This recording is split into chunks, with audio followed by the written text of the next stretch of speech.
एणिक मोहम्मद सिराज को शोधारू भारतीय फैंस मारे बांग्लादेशी फैन को। तो कानपुर स्टाडियम रे भारत बनाम बांग्लादेश मध्य द्वितीय टेस्ट आरंभ हो जाइए। तो प्रथम दिन में एमती दृश्य देखा मिलता जहाँकि समस्त को आश्चर्यचकित करदेला। एक तो प्रथम दिन में गोटे घंटा विलंब टॉस है वर्षा जो जिते टॉस है से भारत अधिनायक रोहित शर्मा टॉस जीति फिल्डिंग निष्पत्ति नेले जहाँकि समस्त को आश्चर्यचकित करदेला। प्रथम दुई दिन बैटिंग भल था पिच हेले अधिनायक रोहित शर्मा फिल्डिंग निष्पत्ति नेले प्रथम टॉस जीति। तापर तो लंच पूर्वर वर्षा है तापर चा विरति पूर्वर जोरदार वर्षा जो खेलटी पूरा बंद हो गला। बांग्लादेश 3टा विकेट पड़ता 107 रन था बोर्ड रे बांग्लादेश मात्र 35 ओवर खेल होता जो थे आकाशदीप 2टा विकेट नहीं आर अश्विनी गोटे विकेट तृतीय विकेट पड़ला बांग्लादेशी फैन खाइले माड।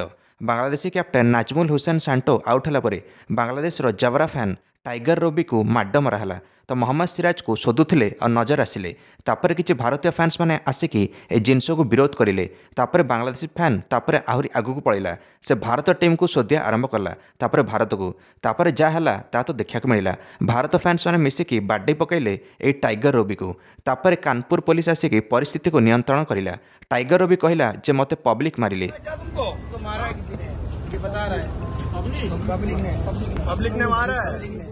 चेन्नई रे मध्य भारत विरोध स्लोगान देता ए व्यक्ति किंतु सेठी से बंची जाइथिला।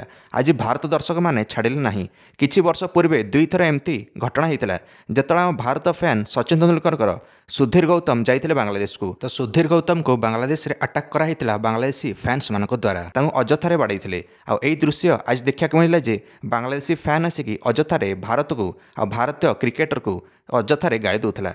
बांग्लादेश रे होउतबा हिंदू भाई भौणी मानक उपरे अत्याचार को नहीं टाइगर रोबी मजा थटा करथला जहां शुणी भारतीय फैंस माने रागी जाइथिले। तापरे भारतीय फैंस माने आसी बाडे पकईथिले। मु कहि रखिया चाहूची बांग्लादेश रे शेख हसीनार सरकार भांगी पड़ेला परे नुआ सरकार गठन होता तापर आतंक खेली जाइए सेठारे थिबा हिंदू भाई मानक उपरे एणिकी सेठारे थिबा हिंदू संख्यालघु उपरे अत्याचार होउची। मात्र 2% हिंदू अछंती बांग्लादेश रे। आ स्थिति एते सांघातिक अछि जे हिंदू मानक ठारू दुर्गा पूजा पालन करिया पई 5 लाख टंकार जरिमाना निया होउची सेठाकार सरकार द्वारा।